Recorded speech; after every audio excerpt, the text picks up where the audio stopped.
Fa inna salahal mar'i yarji'u kulluhu fasadan idzal insanu jaza bihi al-hadda. Sesungguhnya kebaikan seseorang itu keseluruhannya kembali kepada manusia itu jika tidak melampaui batas.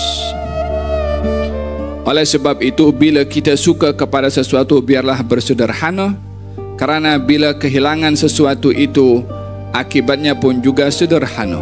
Bila melampau pada sukanya kita kepada sesuatu, maka akibat dengan kehilangan sesuatu itu pun juga akan berat dan susah untuk dipikul. Hadza berkenaan dengan ukuran gembira dan sedih pada apa yang kita dapat dalam hal keduniaan. Kita semua sedia maklum bahawa keduniaan ini tidak kekal, sehingga bergembira dengannya pun juga tidak kekal. Cukup bagi kita meyakini bahwasanya dunia ini tidak kekal, bahwasanya tidak selamanya ia menjadi milik kita. Emma dengan ia diambil, bankrupt, rugi dalam perniagaan, gagal dalam berbisnes, rugi semua modal yang sudah diletakkan sebagai saham, maka dia daripada kaya menjadi miskin. Kalaupun dia berjaya terus, ajal tiba, dia tak boleh lagi memiliki keduniaan walaupun banyak yang dimiliki. Dengan demikian, dunia ini tidak kekal. Emma dengan diambil daripada kita di masa kita hidup, atau kita pergi dulu sehingga kita tidak boleh menikmati dunia itu. Sehingga dengan demikian, dunia yang kita ada tidak kekal. Emma dia pergi dulu atau kita pergi dulu. Jadi janganlah berharap pada kekalnya dunia dengan kita memilikinya untuk gembira selama-lamanya, karena ia tidak kekal. Jika itu yang berlaku, bila kehilangan di masa hidupnya, dia akan sedih tak tertahankan. Berapa banyak orang yang dia bunuh diri gara-gara rugi dalam, atau tertipu atau banyak asbab yang menyebabkan kerugian pada bisnisnya. Katanya, liyaqilla ma tafrah bihi, bersederhanalah atau sedikitlah kamu gembira ke atas harta yang kamu miliki atau kedudukan yang kamu dapat. Maka kalau kamu kehilangan harta itu, kalau kamu kehilangan jawatan itu, maka sedih kamu pun juga sedikit. Alhamdulillahirabbil alamin, salatu wassalam ala asyrafil anbiya wal mursalin, Sayyidina Muhammadin wa ala alihi wa sahbihi ajma'in, wa ba'du. Dalam kitab Al-Hikam, Al-Imam bin Athaillah Sakandari rahimahullah wa nafa'ana bihi wa bi'ulumi fid darin, qala radhiyallahu anhu, hikmah yang ke-225, sayangan sudah bahas, tapi ulang sikit. Min tamamin ni'mati 'alaika an yarzuqaka ma yakfika wa yamna'aka ma yudghika.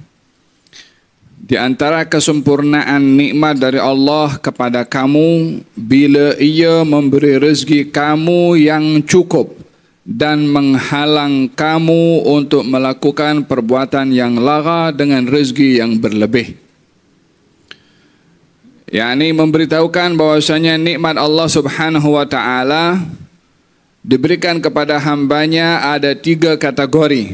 Ada nikmat yang cukup, maknanya apa kita punya keperluan yang asas bila dicukupkan oleh Allah, maka itu bahagian daripada kesempurnaan nikmat. Yakni kalau kita perlu pakaian untuk memakai dalam kehidupan kita, perlu 1 atau 2 helai, maka 1-2 helai itulah nikmat yang cukup. Bila kita perlu dalam kehidupan keseharian makan dan minum dengan amount tertentu, maka bila dapat amount itu dikatakan nikmat yang cukup.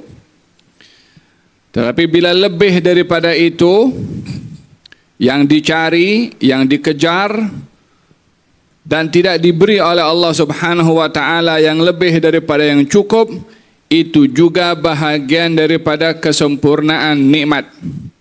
Yani Ada kalanya nikmat itu dengan kita tidak diberi apa yang kita minta. Jika Allah berkehendak ketika tidak memberi untuk menyelamatkan kita daripada melakukan perbuatan yang melampau. Wa yamna'aka ma yudghika. Bahagian daripada kesempurnaan nikmat, bila Allah memberi kepada kamu cukup, tidak lebih daripada apa yang kamu perlukan. Yang kamu minta lebih tapi Allah tak kasih. Itu juga bahagian daripada kesempurnaan nikmat, kerana Allah ketika tidak memberi menghalang kamu daripada melakukan perbuatan yang jahat dengan pemberian Allah. Orang yang minta nikmat lebih kemudian diberi, sehingga dengan nikmatnya dia zalim. Dengan nikmat Allah dia maksiat. Dengan nikmat Allah dia taburkan duit di tempat-tempat yang tidak elok. Dengan demikian nikmat itu yang diberi telah menjadikan dia melakukan banyak dosa. Ketika nikmat itu tidak diberi, dia terselamat daripada sekian banyak dosa. Dengan demikian, ketika tidak diberi untuk menyelamatkan dia daripada banyak dosa, tidak diberi itu adalah bahagian daripada nikmat yang sempurna. Jadi kata-kata ini ingin merujuk bahwa nikmat Allah ada kalanya diberi, dan kalau diberi yang cukup keperluan, ada kalanya nikmat Allah tidak diberi, karena kalau diberi ia akan melakukan kejahatan, ia akan melakukan maksiat. Dengan demikian nikmat ada kalanya diberi, ada kalanya tidak diberi. Oleh hadza kata Imam Ali bin Muhammad bin Husain al-Habsyi mengatakan, ya nafsu illam tadfari la tajza'i wa ila mawaid judi maulak ihra'i wa idha ta'akhara matlabun falarubbama fi dhalika at-ta'khiri kullal matma'i fasta'nisi bil man'i war'ai haqqahu inna ridha wasful munibul al-ma'i. Wahai hawa nafsu, kalau kamu tidak dapat yang kamu minta, kamu jangan risau. Kamu jangan gelisah, tetaplah kamu di pintu Tuhan kamu. Ada kalanya pemberian itu terlambat. Mungkin saja pada keterlambatan itu adalah satu pemberian, yakni dengan dilambatkan pemberian. Minta hari ini, dikasihnya bulan depan atau tahun depan. Fasta'nisi bil man'i. Hendaklah kamu selesa ketika tidak diberi. Sesungguhnya sifat ridha itu adalah sifat orang yang berserah kepada Allah Subhanahu wa taala. Di dalam Al-Qur'anul Karim, Allah Subhanahu wa taala memberikan contoh orang yang diberi dan orang yang diberi kemudian lagha, dan orang diberi tidak lagha.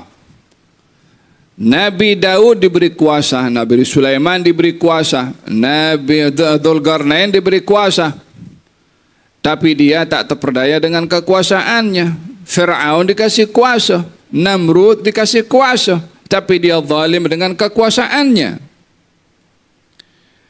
Dengan demikian, dua-dua diberi, hanya satu lagha pada apa yang diberi, yang satu tidak lagha pada apa yang diberi. Antara orang diberi dan melakukan jahat dengan tidak diberi tak dapat melakukan jahat, kedudukannya di sisi Allah lebih baik tidak diberi terselamat daripada jahat, berbandingkan diberi ia melakukan kejahatan yang akan menanggung hukumannya di akhirat. Dengan demikian katanya, di antara kesempurnaan nikmat, jika Allah memberi kepada kamu yang cukup dan menghalang kamu diberi yang lebih, sehingga dengan kelebihan itu kamu melakukan perbuatan yang jahat. Nah, hadza yang pertama. Yang kedua, liyaqilla ma tafrahu bihi yaqilla ma tahzanu alaih. Hendaklah kamu sedikit untuk bergembira ke atas apa yang kamu dapat daripada keduniaan. Dengan begitu kamu juga akan sedikit sedih bila kehilangan keduniaan itu.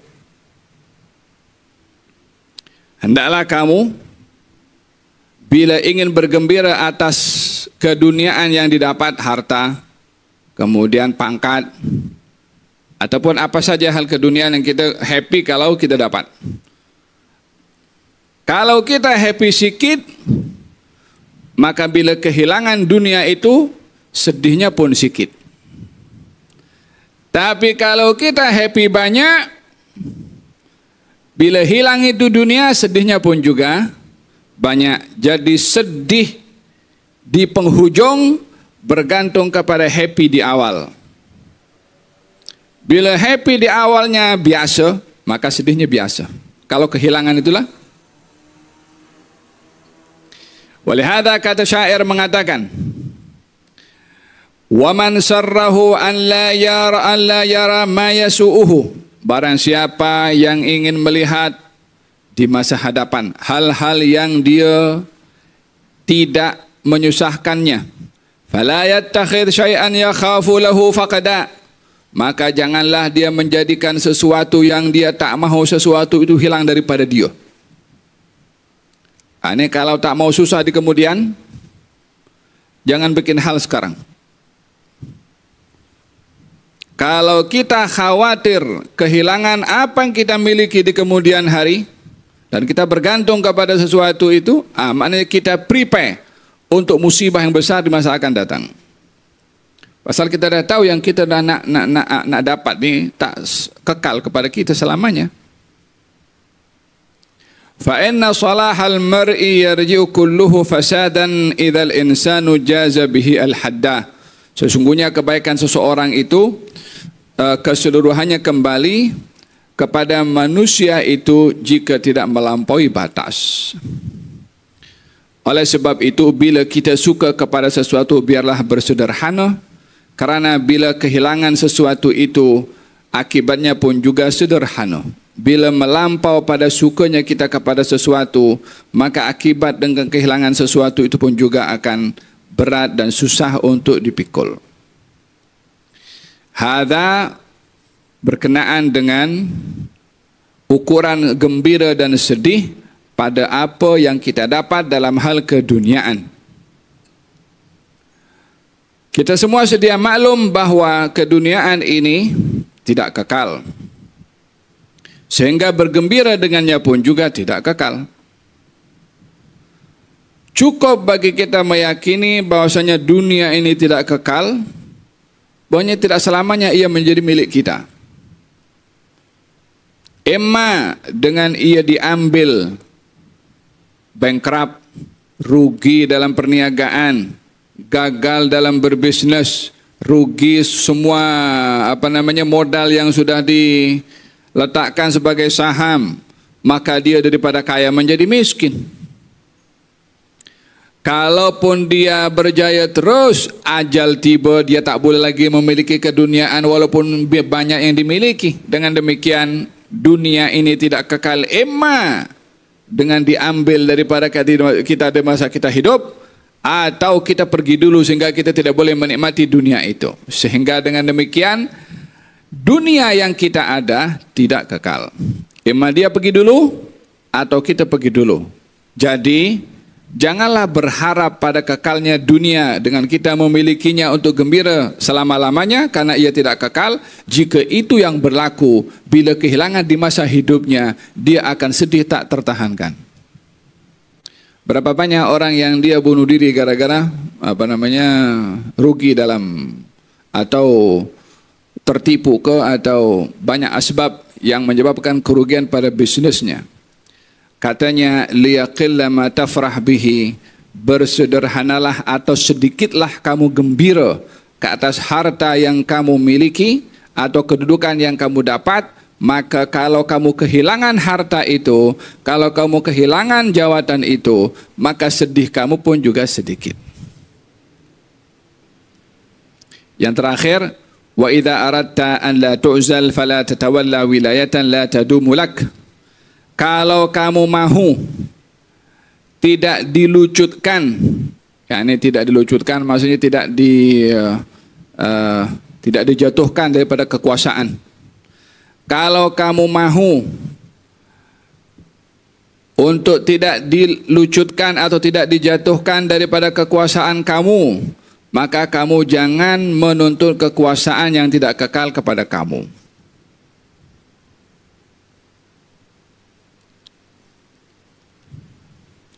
yakni kalau seseorang mahu jawatan yang dia tak mahu bersedih kehilangan jawatan itu, jangan tuntut itu jawatan. Karena jawatan itu confirm tidak kekal. Walaupun dengan istilah kuku besi, wa illa dengan kuku beton, wa illa dengan entah apa macam-macam kuku. Berapa banyak penguasa yang punya kuku akhirnya tak ada kuku. Faham dong? Kalau kamu mahu tidak dijatuhkan daripada kekuasaan yang kamu ada, yang kamu ingin, yang kamu raih, maka kamu janganlah cari kekuasaan itu. Karena hakikat kekuasaan tidak kekal kepada kamu. Maksudnya di sini bukan dilarang untuk meraih satu jawatan, tetapi jangan meletakkan pada jawatan ia akan kekal di sana. Faham tom? Dalam Quranul Karim Allah Subhanahu wa taala bercerita tentang Firaun. Firaun katanya apa namanya, ana rabbukumul a'la. Ini apa nama, aku Tuhan kamu yang tertinggi. Ini sungai-sungai mengalir karena aku. Lautan pun bergerak semua karena aku. Lautan terbelah ini karena aku. Ini tanaman tumbuh karena aku. Semua karena aku. Faham tak? Dia mengatakan, inna fawqahum qahirun. Kita akan tindas mereka, kita akan bantai mereka. Maksudnya Musa, Nabi Musa alaihissalam. Akhirnya dia dengan tenteranya, dengan semua sekali ditenggelamkan oleh Allah Subhanahu wa taala dalam lautan. Katanya ini lautan terbelah gara-gara kamu. Kenapa kamu ditenggelamkan oleh perbuatan kamu sendiri? Fa akhadnahu wa nabadnahum fil yammi wa huwa mulim. Khalas. Ditenggelamkan oleh Allah Subhanahu wa taala. Kalau kamu mahu kedudukan yang kamu tidak ingin dilucutkan daripada kedudukan itu, janganlah kamu meraih kedudukan tersebut, karena tak ada kedudukan yang kekal pada sesiapapun juga. Wallahu ta'ala a'lam. Mudah-mudahan Allah anugerahkan kepada kita kedudukan yang tak pernah jatuh, yaitu kedudukan di sisi Allah Subhanahu wa ta'ala dengan ibadah kita kepadanya. Amin Allahumma amin. Wa sallallahu alaihi wasallam Muhammadin wa ala alihi wa sahbihi wasallam walhamdulillahi rabbil alamin. Rabbal alamin ya rahman ya rahim salli rabbi wa sallim ala khairil mursalin.